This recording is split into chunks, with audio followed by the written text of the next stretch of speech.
ಪುಟ 1 ರಾತ್ರಿಯ ನೆರಳು. ಬೆಂಗಳೂರು ನಗರ. ಮಳೆ ಜೋರಾಗಿ ಸುರಿಯುತ್ತಿತ್ತು. ಮಧ್ಯರಾತ್ರಿ 12:03. ಭಾರತದ ಅತ್ಯಂತ ಸುರಕ್ಷಿತ ಸೈಬರ್ ರಕ್ಷಣಾ ಕೇಂದ್ರದ ಅಲಾರಂ ಏಕಾಏಕಿ ಮೊಳಗಿತು. ಸರ್, ಯಾರೋ ನಮ್ಮ ಸರ್ವರ್ಗೆ ನುಗ್ಗಿದ್ದಾರೆ. ಐಟಿ ಅಧಿಕಾರಿಗಳು ಗಾಬರಿಯಾದರು. ಪರದೆಯ ಮೇಲೆ ವೇಗವಾಗಿ ಕೋಡ್ಗಳು ಓಡತೊಡಗಿದವು. 1 ನಿಮಿಷ, 2 ನಿಮಿಷ, 3 ನಿಮಿಷ. ಎಲ್ಲಾ ಭದ್ರತಾ ವ್ಯವಸ್ಥೆಗಳು ಒಂದೊಂದಾಗಿ ಸ್ಥಗಿತಗೊಂಡವು. ನಂತರ ಪರದೆಯ ಮಧ್ಯದಲ್ಲಿ ಒಂದು ಕಪ್ಪು ಚೆಸ್ ಕುದುರೆಯ ಗುರುತು ಕಾಣಿಸಿತು. ಕೆಳಗೆ ಒಂದೇ ಸಾಲು: ಸತ್ಯವನ್ನು ಮುಚ್ಚಿಡಲು ಸಾಧ್ಯವಿಲ್ಲ. ಅಷ್ಟೇ. ಕೆಲವೇ ಕ್ಷಣಗಳಲ್ಲಿ ಹ್ಯಾಕರ್ ಕಾಣೆಯಾಗಿದ್ದ. Black shadow. ಅಧಿಕಾರಿಗಳ ಮುಖದಲ್ಲಿ ಭಯ ಆವರಿಸಿತು. ಪುಟ 2 ಅತ್ಯುತ್ತಮ ಡಿಟೆಕ್ಟಿವ್. ಮರುದಿನ ಬೆಳಿಗ್ಗೆ ಡಿಟೆಕ್ಟಿವ್ ಆದಿತ್ಯ ರಾವ್ ಎಂದಿನಂತೆ ಪೊಲೀಸ್ ಠಾಣೆಗೆ ಬಂದನು. ಅವನ ಮೇಜಿನ ಮೇಲೆ ಒಂದು ರಹಸ್ಯ ಕಡತ ಇತ್ತು. ಪೊಲೀಸ್ ಆಯುಕ್ತರು ಗಂಭೀರವಾಗಿ ಹೇಳಿದರು, ಆದಿತ್ಯ, ಕಳೆದ 2 ವರ್ಷಗಳಿಂದ ದೇಶವನ್ನು ಕಾಡುತ್ತಿರುವ ಬ್ಲ್ಯಾಕ್ ಶ್ಯಾಡೋವನ್ನು ಹಿಡಿಯುವ ಜವಾಬ್ದಾರಿ ನಿನಗೆ. ಆದಿತ್ಯ ಕಡತ ತೆರೆದನು. ಎಲ್ಲಾ ಪ್ರಕರಣಗಳಲ್ಲೂ ಒಂದೇ ಗುರುತು. ಅವನು ನಗುತ್ತಾ ಹೇಳಿದ, ಸರ್, ಪ್ರತಿಯೊಬ್ಬ ಅಪರಾಧಿಯೂ ಒಂದಲ್ಲ ಒಂದು ತಪ್ಪು ಮಾಡುತ್ತಾನೆ. ಅವನ ತಪ್ಪೇ ನನ್ನ ಸುಳಿವು. ಆಯುಕ್ತರು ತಲೆಯಾಡಿಸಿದರು. ನಿನಗೆ ಬೇಕಾದ ಎಲ್ಲ ಸಹಾಯ ಸಿಗುತ್ತದೆ. ಆದಿತ್ಯ ಕಡತವನ್ನು ತೆಗೆದುಕೊಂಡು ಹೊರಟ. ಆದರೆ ಅವನಿಗೆ ಗೊತ್ತಿರಲಿಲ್ಲ, ಅವನು ತನ್ನ ಜೀವನದ ಅತಿ ದೊಡ್ಡ ರಹಸ್ಯವನ್ನು ತೆರೆಯಲಿದ್ದಾನೆ ಎಂದು. ಪುಟ 3 ನೆನಪಿಲ್ಲದ ರಾತ್ರಿ. ಆದಿತ್ಯ ಮನೆಗೆ ಬಂದನು. ಅವನ ಮನೆಯಲ್ಲಿ ಒಂದು ನಿಯಮವಿತ್ತು. ಪ್ರತಿ ರಾತ್ರಿ ಮಲಗುವ ಮುನ್ನ ತನ್ನ ದಿನಚರಿಯನ್ನು ಡೈರಿಯಲ್ಲಿ ಬರೆಯುವುದು. ಆ ರಾತ್ರಿ ಅವನು ಹೀಗೆ ಬರೆದನು: ಇಂದು ಬ್ಲ್ಯಾಕ್ ಶ್ಯಾಡೋ ಪ್ರಕರಣ ಆರಂಭವಾಯಿತು. ಅವನನ್ನು ಹಿಡಿಯಬೇಕು. ನಾಳೆಯಿಂದ ತನಿಖೆ ಶುರು. ಡೈರಿ ಮುಚ್ಚಿ ಮಲಗಿದ. ರಾತ್ರಿ 11:59. ಗಡಿಯಾರದ ಟಿಕ್ ಟಿಕ್ ಶಬ್ದ ಮಾತ್ರ ಕೇಳಿಸುತ್ತಿತ್ತು. ಮಧ್ಯಾಹ್ನ 12 ಗಂಟೆ. ಆದಿತ್ಯನ ಮುಖದಲ್ಲಿ ವಿಚಿತ್ರ ಬದಲಾವಣೆ ಕಾಣಿಸಿತು. ಅವನ ಕಣ್ಣುಗಳು ನಿಧಾನವಾಗಿ ತೆರೆದವು. ಆದರೆ ಆ ಕಣ್ಣುಗಳಲ್ಲಿ ಡಿಟೆಕ್ಟಿವ್ ಆದಿತ್ಯ ಇರಲಿಲ್ಲ. ಅವನು ಎದ್ದು ಕಪ್ಪು ಜಾಕೆಟ್ ಧರಿಸಿದ. ಲ್ಯಾಪ್ಟಾಪ್ ತೆರೆದ. ಪರದೆಯಲ್ಲಿ ಒಂದೇ ಪದ ಟೈಪ್ ಮಾಡಿದ: ಬ್ಲ್ಯಾಕ್ ಶ್ಯಾಡೋ. ಅವನ ಮುಖದಲ್ಲಿ ನಿಗೂಢ ನಗು ಮೂಡಿತು. ಮನೆ ಬಾಗಿಲು ನಿಧಾನವಾಗಿ ತೆರೆದಿತು. ಅವನು ಕತ್ತಲೆಯೊಳಗೆ ಮಾಯವಾದ. ಮುಂದುವರಿಯುತ್ತದೆ. ಪುಟ 4-6. ಕಾದಂಬರಿ 2 ಮುಖಗಳು. ಪುಟ 4 ಕತ್ತಲೆಯ ಬೇಟೆ. ರಾತ್ರಿ 12:45. ಬೆಂಗಳೂರು ನಗರದ ಹೊರವಲಯದಲ್ಲಿದ್ದ ಒಂದು ಹಳೆಯ ಕೈಗಾರಿಕಾ ಗೋದಾಮು. ಕಪ್ಪು ಜಾಕೆಟ್ ಧರಿಸಿದ ವ್ಯಕ್ತಿ ಮೌನವಾಗಿ ಒಳನುಗ್ಗಿದ. ಅವನೇ ಬ್ಲ್ಯಾಕ್ ಶ್ಯಾಡೋ. ಅವನ ಕೈಯಲ್ಲಿದ್ದ ಚಿಕ್ಕ ಸಾಧನವನ್ನು ಭದ್ರತಾ ಬಾಗಿಲಿಗೆ ಜೋಡಿಸಿದ. Access granted. ಬಾಗಿಲು ತೆರೆದಿತು. ಒಳಗೆ 10 ಕಂಪ್ಯೂಟರ್ಗಳು ಕಾರ್ಯನಿರ್ವಹಿಸುತ್ತಿದ್ದವು. ಕೆಲವರು ವಿದೇಶಿ ಹ್ಯಾಕರ್ಗಳು ಭಾರತದ ರಕ್ಷಣಾ ಮಾಹಿತಿಯನ್ನು ಕದಿಯಲು ಸಿದ್ಧರಾಗಿದ್ದರು. ಬ್ಲ್ಯಾಕ್ ಶ್ಯಾಡೋ ಒಂದು ಮಾತು ಆಡಲಿಲ್ಲ. ಕೇವಲ ಕೆಲವೇ ಕ್ಷಣಗಳಲ್ಲಿ ಅವರ ಎಲ್ಲಾ ಕಂಪ್ಯೂಟರ್ಗಳನ್ನು ತನ್ನ ನಿಯಂತ್ರಣಕ್ಕೆ ತೆಗೆದುಕೊಂಡ. ಪರದೆಗಳೆಲ್ಲ ಕಪ್ಪಾದವು. ನಂತರ ಒಂದೇ ಸಂದೇಶ ಕಾಣಿಸಿತು: ದೇಶವನ್ನು ಮಾರುವವರಿಗೆ ಕ್ಷಮೆಯಿಲ್ಲ. ಹ್ಯಾಕರ್ಗಳು ಬೆಚ್ಚಿಬಿದ್ದರು. ಆದರೆ ಬ್ಲ್ಯಾಕ್ ಶ್ಯಾಡೋ ಅಲ್ಲಿಂದ ಈಗಾಗಲೇ ಕಾಣೆಯಾಗಿದ್ದ. ಪುಟ 5 ಮೊದಲ ಸುಳಿವು. ಬೆಳಗ್ಗೆ 8 ಗಂಟೆ. ಡಿಟೆಕ್ಟಿವ್ ಆದಿತ್ಯ ಘಟನೆ ನಡೆದ ಸ್ಥಳಕ್ಕೆ ಬಂದನು. ಎಲ್ಲೆಡೆ ಸೈಬರ್ ವಿಭಾಗದ ಅಧಿಕಾರಿಗಳು ತನಿಖೆ ನಡೆಸುತ್ತಿದ್ದರು. ಸರ್, ಹ್ಯಾಕರ್ ಯಾವುದೇ ಬೆರಳಚ್ಚು ಬಿಟ್ಟಿಲ್ಲ. ಸಿಸಿಟಿವಿ ಅದನ್ನು ಹ್ಯಾಕ್ ಮಾಡಿದ್ದಾನೆ. ಆದಿತ್ಯ ನೆಲದತ್ತ ನೋಡಿದ. ಒಂದು ಸಣ್ಣ ಲೋಹದ ಚಿಪ್ ಬಿದ್ದಿತ್ತು. ಅದರ ಮೇಲೆ ಒಂದೇ ಅಕ್ಷರ: ಎ. ಇದು ಯಾರದ್ದು? ಯಾರಿಗೂ ಉತ್ತರ ಇರಲಿಲ್ಲ. ಆದಿತ್ಯ ಆ ಚಿಪ್ಪನ್ನು ತನ್ನ ಜೇಬಿನಲ್ಲಿ ಇಟ್ಟನು. ಆ ಸಂಜೆ ಮನೆಗೆ ಬಂದಾಗ ತನ್ನ ಲ್ಯಾಪ್ಟಾಪ್ ತೆರೆಯಿತು. ಅವನಿಗೆ ಆಶ್ಚರ್ಯವಾಯಿತು. ಅದರೊಳಗೆ ತಾನೇ ಎಂದಿಗೂ ಸೃಷ್ಟಿಸದ ಒಂದು ಫೋಲ್ಡರ್ ಇತ್ತು. ಬ್ಲ್ಯಾಕ್. ನಾನು ಇದನ್ನು ಯಾವಾಗ ಮಾಡಿದೆ? ಅವನಿಗೆ ನೆನಪೇ ಇರಲಿಲ್ಲ. ಪುಟ 6 ಕನ್ನಡಿಯಲ್ಲಿದ್ದ ಅಪರಿಚಿತ. ಆ ರಾತ್ರಿ ಆದಿತ್ಯ ತನ್ನ ಕೋಣೆಯಲ್ಲಿ ಸಿಸಿಟಿವಿ ಕ್ಯಾಮೆರಾ ಅಳವಡಿಸಿದ. ಇಂದು ರಾತ್ರಿ ಏನಾಗುತ್ತದೆ ಎಂದು ನೋಡಲೇಬೇಕು ಎಂದು ಹೇಳಿ ಮಲಗಿದ. ಮಧ್ಯರಾತ್ರಿ. ಕ್ಯಾಮೆರಾ ರೆಕಾರ್ಡಿಂಗ್ ಆರಂಭವಾಯಿತು. ಬೆಳಿಗ್ಗೆ ಎದ್ದ ಆದಿತ್ಯ ನೇರವಾಗಿ ವಿಡಿಯೋ ತೆರೆದನು. ಮೊದಲ ಕೆಲವು ನಿಮಿಷಗಳು ಎಲ್ಲವೂ ಸಾಮಾನ್ಯವಾಗಿತ್ತು. ನಂತರ ಮಧ್ಯಾಹ್ನ 12 ಗಂಟೆ AM. ಹಾಸಿಗೆಯ ಮೇಲೆ ಮಲಗಿದ್ದ ಆದಿತ್ಯ ಏಕಾಏಕಿ ಎದ್ದು ಕುಳಿತ. ಅವನು ನೇರವಾಗಿ ಕ್ಯಾಮೆರಾದತ್ತ ನೋಡಿದ. ನಿಧಾನವಾಗಿ ನಕ್ಕ. ನಂತರ ಕ್ಯಾಮೆರಾಕ್ಕೆ ಹತ್ತಿರ ಬಂದು ಸ್ಪಷ್ಟವಾಗಿ ಹೇಳಿದ: ನನ್ನನ್ನು ಹುಡುಕುವುದನ್ನು ನಿಲ್ಲಿಸು. ಇನ್ನೂ ಸಮಯ ಬಂದಿಲ್ಲ. ಅದಾದ ನಂತರ ಕ್ಯಾಮೆರಾದ ಹಾರ್ಡ್ ಡಿಸ್ಕ್ ಸಂಪೂರ್ಣವಾಗಿ ಅಳಿಸಿಹೋಗಿತ್ತು. ಆದಿತ್ಯನ ಮುಖ ಬಿಳಿಚಿತು. ಈ ಮಾತು ಹೇಳಿದ್ದು ನಾನೇನಾ? ಅವನ ಕೈಗಳು ನಡುಗತೊಡಗಿದವು. ಆ ಕ್ಷಣದಲ್ಲೇ ಅವನ ಮೊಬೈಲ್ಗೆ ಅಪರಿಚಿತ ಸಂಖ್ಯೆಯಿಂದ ಒಂದು ಸಂದೇಶ ಬಂದಿತು. ನೀನು ಸತ್ಯದ ಹತ್ತಿರ ಬರುತ್ತಿದ್ದೀಯಾ, ಡಿಟೆಕ್ಟಿವ್. ಮುಂದುವರಿಯುತ್ತದೆ. ಪುಟ 7-9. ಕಾದಂಬರಿ 2 ಮುಖಗಳು. ಪುಟ 7. ಮುಚ್ಚಿದ ಕಡತ. ಆ ಸಂದೇಶ ಬಂದ ಕೆಲವೇ ನಿಮಿಷಗಳಲ್ಲಿ ಆದಿತ್ಯನ ಮೊಬೈಲ್ ಮತ್ತೆ ಮೊಳಗಿತು. ಡಿಟೆಕ್ಟಿವ್, ತಕ್ಷಣ ಮುಖ್ಯ ಕಚೇರಿಗೆ ಬನ್ನಿ. ಅವನು ಪೊಲೀಸ್ ಮುಖ್ಯ ಕಚೇರಿಗೆ ತಲುಪಿದ. ಪೊಲೀಸ್ ಆಯುಕ್ತರ ಜೊತೆಗೆ 2 ಗುಪ್ತಚರ ಅಧಿಕಾರಿಗಳು ಕುಳಿತಿದ್ದರು. ಮೇಜಿನ ಮೇಲೆ ಕೆಂಪು ಬಣ್ಣದ ರಹಸ್ಯ ಕಡತ ಇತ್ತು. ಅದರ ಮೇಲೆ ದೊಡ್ಡ ಅಕ್ಷರಗಳಲ್ಲಿ ಬರೆಯಲಾಗಿತ್ತು, ಟಾಪ್ ಸೀಕ್ರೆಟ್ ಪ್ರಾಜೆಕ್ಟ್ ಡ್ಯುಯಲ್. ಈ ಕಡತವನ್ನು ನಾವು 10 ವರ್ಷಗಳಿಂದ ತೆರೆದಿಲ್ಲ ಎಂದು ಒಬ್ಬ ಅಧಿಕಾರಿ ಹೇಳಿದರು. ಆದಿತ್ಯ ಕಡತವನ್ನು ತೆರೆದನು. ಆದರೆ ಎಲ್ಲಾ ಪುಟಗಳನ್ನು ಯಾರೋ ಈಗಾಗಲೇ ಹರಿದು ತೆಗೆದಿದ್ದರು. ಕೊನೆಯ ಪುಟ ಮಾತ್ರ ಉಳಿದಿತ್ತು. ಅದರ ಮೇಲೆ ಒಂದೇ ಸಾಲು, ಸಬ್ಜೆಕ್ಟ ಇನ್ನೂ ಜೀವಂತನಿದ್ದಾನೆ. ಕೆಳಗೆ ಒಂದು ಫೋಟೋ ಅಂಟಿಸಲಾಗಿತ್ತು. ಆದಿತ್ಯ ಫೋಟೋವನ್ನು ನೋಡಿದ. ಅದು ತಾನೇ. ಪುಟ 8. ಹಿಂಬಾಲಿಸುವ ನೆರಳು. ಆದಿತ್ಯ ಕಚೇರಿಯಿಂದ ಹೊರಬಂದ. ಅವನ ಮನಸ್ಸಿನಲ್ಲಿ ಒಂದೇ ಪ್ರಶ್ನೆ, ಸಬ್ಜೆಕ್ಟ ಅಂದರೆ ನಾನುನಾ? ಅವನು ಕಾರು ಓಡಿಸುತ್ತಿದ್ದಾಗ ರಿಯರ್ ವ್ಯೂ ಮಿರರ್ನಲ್ಲಿ ಕಪ್ಪು ಬೈಕ್ ಕಾಣಿಸಿತು. ಬೈಕ್ ಸವಾರ ಸಂಪೂರ್ಣ ಕಪ್ಪು ಉಡುಪು ಧರಿಸಿದ್ದ. ಮುಖವೂ ಕಾಣುತ್ತಿರಲಿಲ್ಲ. ಅವನು ಆದಿತ್ಯನ ಕಾರನ್ನು ಹಿಂಬಾಲಿಸುತ್ತಿದ್ದ. ಆದಿತ್ಯ ವೇಗ ಹೆಚ್ಚಿಸಿದ.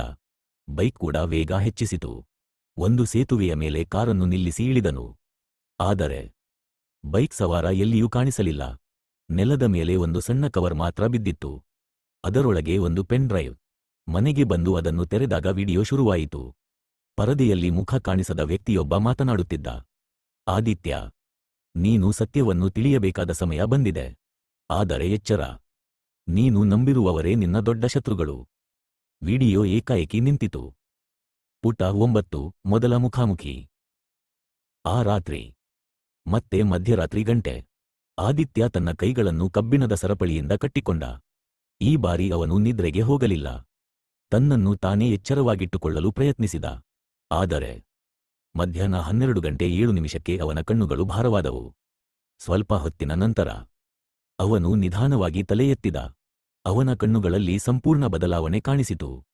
ಅವನು ಸರಪಳಿಯನ್ನು ನೋಡಿದ. ಸ್ವಲ್ಪ ನಕ್ಕ. ಕೇವಲ ಕೆಲವು ಕ್ಷಣಗಳಲ್ಲಿ ಸರಪಳಿಯ ಲಾಕ್ ತೆರೆಯಿತು. ಅವನು ನೇರವಾಗಿ ಕನ್ನಡಿಯ ಮುಂದೆ ನಿಂತ. ಕನ್ನಡಿಯಲ್ಲಿ ತನ್ನನ್ನೇ ನೋಡಿ ನಿಧಾನವಾಗಿ ಹೇಳಿದ, ನಾನು ಬ್ಲ್ಯಾಕ್ ಶ್ಯಾಡೋ ಅಲ್ಲ. ನಾನು ನಿನ್ನನ್ನು ರಕ್ಷಿಸಲು ಸೃಷ್ಟಿಸಲ್ಪಟ್ಟವನು. ಅದೇ ಕ್ಷಣದಲ್ಲಿ ಮನೆಯ ಹೊರಗೆ ಗುಂಡಿನ ಸದ್ದು ಕೇಳಿಸಿತು. ಧಡ್ ಧಡ್. ಯಾರೋ ಆದಿತ್ಯನ ಮನೆಯ ಮೇಲೆ ದಾಳಿ ಮಾಡಿದ್ದರು. ಮುಂದುವರಿಯುತ್ತದೆ. ಪುಟ 10-12. ಕಾದಂಬರಿ 2 ಮುಖಗಳು. ಪುಟ 10. ದಾಳಿ. ಮನೆಯ ಕಿಟಕಿಯ ಗಾಜು ಒಡೆದು ಬಿದ್ದಿತು. ಧಡ್ ಧಡ್. ಗುಂಡುಗಳು ಗೋಡೆಯನ್ನು ತಾಗಿ ಚಿಮ್ಮಿದವು. ಆದಿತ್ಯ ಎಚ್ಚರಗೊಂಡ. ಅವನಿಗೆ ಏನಾಗುತ್ತಿದೆ ಎಂಬುದು ಅರ್ಥವಾಗಲಿಲ್ಲ. ಹೊರಗೆ 5 ಶಸ್ತ್ರಸಜ್ಜಿತ ವ್ಯಕ್ತಿಗಳು ಮನೆಯೊಳಗೆ ನುಗ್ಗುತ್ತಿದ್ದರು. ಅದೇ ಕ್ಷಣದಲ್ಲಿ ಅವನೊಳಗಿನ ಮತ್ತೊಂದು ವ್ಯಕ್ತಿತ್ವ ಜಾಗೃತವಾಯಿತು. ಅವನ ಕಣ್ಣುಗಳು ಚುರುಕಾದವು. ಅವನು ಕೊಠಡಿಯ ಎಲ್ಲಾ ದಾರಿಗಳನ್ನು ಕ್ಷಣಾರ್ಧದಲ್ಲಿ ಅಂದಾಜಿಸಿದ. ಹೊಗೆ ಬಾಂಬ್ ಎಸೆದು ದಾಳಿಕೋರರ ದೃಷ್ಟಿಯನ್ನು ಮರೆಮಾಡಿದ. ಒಬ್ಬೊಬ್ಬರ ಆಯುಧಗಳನ್ನು ಕಸಿದುಕೊಂಡು ಅವರನ್ನು ಅಚೇತನಗೊಳಿಸಿದ. ಕೆಲವೇ ನಿಮಿಷಗಳಲ್ಲಿ ಮನೆ ಮತ್ತೆ ಮೌನವಾಯಿತು. ಬೆಳಗ್ಗೆ ಎದ್ದ ಆದಿತ್ಯನಿಗೆ ಮನೆಯ ವ್ಯವಸ್ಥೆಯಾಗಿ ಕಂಡಿತು. ನೆಲದ ಮೇಲೆ ಅಚೇತನ ಸ್ಥಿತಿಯಲ್ಲಿದ್ದ ದಾಳಿಕೋರರನ್ನು ನೋಡಿ ಅವನು ಬೆಚ್ಚಿಬಿದ್ದ. ಇವರನ್ನು ಸೋಲಿಸಿದ್ದು ಯಾರು? ಪುಟ 11. ನಿಜವಾದ ಶತ್ರು. ಪೊಲೀಸರು ದಾಳಿಕೋರರನ್ನು ವಿಚಾರಣೆ ನಡೆಸಿದರು. ಅವರಲ್ಲಿ ಒಬ್ಬನು ಕೊನೆಗೆ ಮಾತನಾಡಿದ, ನಮಗೆ ಆದಿತ್ಯನನ್ನು ಕೊಲ್ಲಲು ಆದೇಶ ಬಂದಿತ್ತು. ಯಾರು ಆದೇಶ ಕೊಟ್ಟರು ಎಂದು ಆಯುಕ್ತರು ಕೇಳಿದರು. ಆ ವ್ಯಕ್ತಿ ಒಂದು ಫೋಟೋವನ್ನು ತೋರಿಸಿದ. ಆ ಫೋಟೋದಲ್ಲಿದ್ದ ವ್ಯಕ್ತಿಯನ್ನು ನೋಡಿದ ಆದಿತ್ಯ ಬೆಚ್ಚಿಬಿದ್ದ. ಅವನು ಪೊಲೀಸ್ ಆಯುಕ್ತ ಶ್ರೀನಿವಾಸ್. ಕೊಠಡಿಯಲ್ಲಿ ಮೌನ ಆವರಿಸಿತು. ಆಯುಕ್ತರು ತಕ್ಷಣ ಎದ್ದು ಹೊರಗೆ ಓಡಿದರು. ಆದರೆ ಅವರು ಆಗಲೇ ಕಾಣೆಯಾಗಿದ್ದರು.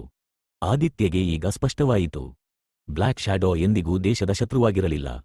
ನಿಜವಾದ ಶತ್ರು ವ್ಯವಸ್ಥೆಯೊಳಗೆ ಅಡಗಿದ್ದ. ಪುಟ 12. ರಹಸ್ಯ ಪ್ರಯೋಗ. ಆದಿತ್ಯ ಮತ್ತೆ ಪ್ರಾಜೆಕ್ಟ್ ಡ್ಯುಯಲ್ ಕಡತದ ಉಳಿದ ಮಾಹಿತಿಯನ್ನು ಹುಡುಕಲು ಹೊರಟ. ಒಂದು ಹಳೆಯ ರಕ್ಷಣಾ ಸಂಶೋಧನಾ ಪ್ರಯೋಗಾಲಯದಲ್ಲಿ ಅವನಿಗೆ ರಹಸ್ಯ ಸರ್ವರ್ ಸಿಕ್ಕಿತು. ಅದನ್ನು ತೆರೆದಾಗ ಒಂದು ವಿಡಿಯೋ ಆರಂಭವಾಯಿತು. ಬಿಳಿ ಕೋಟ್ ಧರಿಸಿದ ವಿಜ್ಞಾನಿ ಮಾತನಾಡುತ್ತಿದ್ದ. Subject A. ಆದಿತ್ಯ ರಾವ್. ದೇಶದ ಅತ್ಯುತ್ತಮ ತನಿಖಾ ಅಧಿಕಾರಿಯನ್ನು ರಕ್ಷಿಸಲು ಮತ್ತು ಅತಿರಹಸ್ಯ ಕಾರ್ಯಾಚರಣೆಗಳನ್ನು ನಿರ್ವಹಿಸಲು ಒಂದು ಗುಪ್ತ ಪ್ರೋಟೋಕಾಲ್ ಅಭಿವೃದ್ಧಿಪಡಿಸಲಾಯಿತು. ಅತ್ಯಂತ ತುರ್ತು ಸಂದರ್ಭಗಳಲ್ಲಿ ಮಾತ್ರ ಸಕ್ರಿಯವಾಗುವ ಪರ್ಯಾಯ ಗುರುತು ಬ್ಲ್ಯಾಕ್ ಶ್ಯಾಡೋ. ಆದರೆ ಯೋಜನೆ ಮಧ್ಯದಲ್ಲೇ ನಿಲ್ಲಿಸಲಾಯಿತು. ಕೆಲವು ಭ್ರಷ್ಟ ಅಧಿಕಾರಿಗಳು ಈ ತಂತ್ರಜ್ಞಾನವನ್ನು ತಮ್ಮ ಲಾಭಕ್ಕೆ ಬಳಸಲು ಯತ್ನಿಸಿದರು. ವಿಡಿಯೋ ಮುಗಿಯುವ ಮುನ್ನ ವಿಜ್ಞಾನಿ ಕೊನೆಯ ಮಾತು ಹೇಳಿದರು. ಆದಿತ್ಯ, ನೀನು ಬದುಕಿದ್ದರೆ ಸತ್ಯವನ್ನು ಹೊರತರು. ಯಾರನ್ನೂ ಸುಲಭವಾಗಿ ನಂಬಬೇಡ. ವಿಡಿಯೋ ಮುಕ್ತಾಯವಾಯಿತು. ಆದಿತ್ಯ ನಿಧಾನವಾಗಿ ಕಣ್ಣು ಮುಚ್ಚಿದ. ಇದೀಗ ಅವನಿಗೆ ತಿಳಿದಿತ್ತು. ಅವನು ಎರಡು ವ್ಯಕ್ತಿಗಳಲ್ಲ, ಒಬ್ಬನೇ ವ್ಯಕ್ತಿ.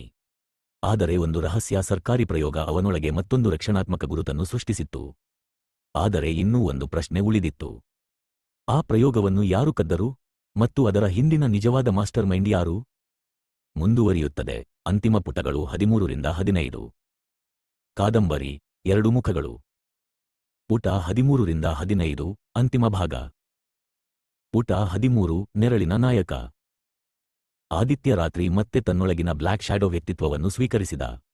ಈ ಬಾರಿ ಅವನು ತನ್ನನ್ನು ತಾನೇ ವಿರೋಧಿಸಲಿಲ್ಲ. ಅವನು ಹೇಳಿದನು, ನೀನು ನನ್ನ ಶತ್ರುವಲ್ಲ, ನನ್ನ ಇನ್ನೊಂದು ಮುಖ. ಅದೇ ರಾತ್ರಿ ಬ್ಲ್ಯಾಕ್ ಶ್ಯಾಡೋ ಭ್ರಷ್ಟ ಅಧಿಕಾರಿಗಳ ರಹಸ್ಯ ಸರ್ವರ್ಗೆ ನುಗ್ಗಿದ. ಅಲ್ಲಿ ಒಂದು ಕಡತ ಸಿಕ್ಕಿತು. ಆಪರೇಷನ್ ಫೀನಕ್ಸ್. ಆ ಕಡತದಲ್ಲಿ ದೇಶದ ರಕ್ಷಣಾ ತಂತ್ರಜ್ಞಾನವನ್ನು ವಿದೇಶಿ ಸಂಘಟನೆಗೆ ಮಾರಾಟ ಮಾಡುವ ಸಂಚಿನ ಸಂಪೂರ್ಣ ದಾಖಲೆಗಳಿದ್ದವು. ಇದಕ್ಕೆ ನಾಯಕನಾಗಿದ್ದ ವ್ಯಕ್ತಿಯ ಹೆಸರು ಓದಿದ ಆದಿತ್ಯ ಕ್ಷಣಕಾಲ ನಿಶ್ಚಲನಾದ. ಡಾ. ವಿರಾಜ್ ಮೆಹ್ತಾ. ಅದೇ ವಿಜ್ಞಾನಿ, ಪ್ರಾಜೆಕ್ಟ್ ಡುವಲ್ ಆರಂಭಿಸಿದ ತಂಡದ ಮುಖ್ಯಸ್ಥ. ಆದರೆ ಅವರು ಸತ್ತಿದ್ದಾರೆ ಎಂದು ಸರ್ಕಾರ ಘೋಷಿಸಿತ್ತು. ಪುಟ 14 ಕೊನೆಯ ಮುಖಾಮುಖಿ. ಆದಿತ್ಯ ಮತ್ತು ಬ್ಲ್ಯಾಕ್ ಶ್ಯಾಡೋ ಒಟ್ಟಾಗಿ ಡಾ. ವಿರಾಜ್ನ ರಹಸ್ಯ ನೆಲದಡಿನ ಕೇಂದ್ರಕ್ಕೆ ತಲುಪಿದರು. ಅಲ್ಲಿ ನೂರಾರು ಸರ್ವರ್ಗಳು, ಭದ್ರತಾ ಡ್ರೋನ್ಗಳು ಮತ್ತು ಶಸ್ತ್ರಸಜ್ಜಿತ ರಕ್ಷಕರು ಇದ್ದರು. ಡಾ. ವಿರಾಜ್ ನಗುತ್ತಾ ಹೇಳಿದರು, ಆದಿತ್ಯ, ನೀನೇ ನನ್ನ ಅತ್ಯುತ್ತಮ ಪ್ರಯೋಗ. ನಿನ್ನ ಮೆದುಳನ್ನು ಬಳಸಿಕೊಂಡು ನಾನು ಹೊಸ ಸೇನೆಯನ್ನು ನಿರ್ಮಿಸಲಿದ್ದೆ. ಆದಿತ್ಯ ಶಾಂತವಾಗಿ ಉತ್ತರಿಸಿದ, ಮಾನವನನ್ನು ಆಯುಧವಾಗಿಸಲು ಸಾಧ್ಯವಿರಬಹುದು, ಆದರೆ ಅವನ ಮನಸ್ಸನ್ನು ಎಂದಿಗೂ ಸಂಪೂರ್ಣವಾಗಿ ನಿಯಂತ್ರಿಸಲು ಸಾಧ್ಯವಿಲ್ಲ. ಅಷ್ಟರಲ್ಲಿ ಬ್ಲ್ಯಾಕ್ ಶ್ಯಾಡೋ ಎಲ್ಲಾ ಭದ್ರತಾ ವ್ಯವಸ್ಥೆಗಳನ್ನು ಸ್ಥಗಿತಗೊಳಿಸಿದ. ಆದಿತ್ಯ ಡಾ. ವಿರಾಜ್ನನ್ನು ಬಂಧಿಸಿದ. ಎಲ್ಲಾ ರಹಸ್ಯ ದಾಖಲೆಗಳನ್ನು ಸರ್ಕಾರ ಮತ್ತು ನ್ಯಾಯಾಲಯಕ್ಕೆ ಸುರಕ್ಷಿತವಾಗಿ ಕಳುಹಿಸಲಾಯಿತು. ದೇಶದ ವಿರುದ್ಧದ ಸಂಚು ವಿಫಲವಾಯಿತು. ಪುಟ 15 2 ಮುಖಗಳು, ಒಂದು ಜೀವನ. ಕೆಲವು ತಿಂಗಳ ನಂತರ ಆದಿತ್ಯ ಮತ್ತೆ ಪೊಲೀಸ್ ಇಲಾಖೆಯಲ್ಲಿ ತನ್ನ ಕರ್ತವ್ಯಕ್ಕೆ ಮರಳಿದ. ವೈದ್ಯರ ನೆರವಿನಿಂದ ಅವನು ತನ್ನ ನೆನಪುಗಳನ್ನು ನಿಧಾನವಾಗಿ ಮರಳಿ ಪಡೆಯುತ್ತಿದ್ದ. ಇನ್ನು ರಾತ್ರಿ ಬಂದರೂ ಅವನಿಗೆ ಭಯವಿರಲಿಲ್ಲ, ಏಕೆಂದರೆ ಅವನು ತನ್ನೊಳಗಿನ ಎರಡನೇ ಗುರುತನ್ನು ಅರ್ಥಮಾಡಿಕೊಂಡಿದ್ದ. ಒಂದು ದಿನ ಅವನು ತನ್ನ ಡೈರಿಯಲ್ಲಿ ಹೀಗೆ ಬರೆದನು, ನನ್ನೊಳಗೆ 2 ಮುಖಗಳಿದ್ದವು. ಒಂದು ನ್ಯಾಯಕ್ಕಾಗಿ ಹೋರಾಡಿತು, ಇನ್ನೊಂದು ಕತ್ತಲೆಯೊಳಗೆ ಸತ್ಯವನ್ನು ಹುಡುಕಿತು. ಕೊನೆಗೆ ಎರಡೂ ಒಂದೇ ಗುರಿಗಾಗಿ ಕೆಲಸ ಮಾಡಿದ್ದವು, ದೇಶ ಮತ್ತು ನ್ಯಾಯ. ಅವನು ಡೈರಿಯನ್ನು ಮುಚ್ಚಿದ. ಕಿಟಕಿಯ ಹೊರಗೆ ಸೂರ್ಯ ಉದಯಿಸುತ್ತಿದ್ದ. ಒಂದು ಹೊಸ ಜೀವನ ಆರಂಭವಾಗಿತ್ತು. ಮುಕ್ತಾಯ. ಅಂತಿಮ ಟ್ವಿಸ್ಟ್ ಭಾಗ 2ಕ್ಕೆ ಸುಳಿವು. ಅದೇ ರಾತ್ರಿ ಬಂಧಿತನಾಗಿದ್ದ ಡಾ. ವಿರಾಜ್ ತನ್ನ ಸೆಲ್ನಲ್ಲಿ ನಗುತ್ತಿದ್ದ. ಜೈಲಿನ ಎಲ್ಲಾ ಕ್ಯಾಮೆರಾಗಳು ಏಕಾಏಕಿ ಆಫ್ ಆದವು. ಪರದೆಯ ಮೇಲೆ ಕೇವಲ ಒಂದು ಚಿಹ್ನೆ ಕಾಣಿಸಿತು. ಅದರ ಕೆಳಗೆ ಒಂದೇ ಸಾಲು ಹೊಳೆಯಿತು, ಆಟ ಇನ್ನೂ ಮುಗಿದಿಲ್ಲ. ಭಾಗ 2 ಶೀಘ್ರದಲ್ಲೇ.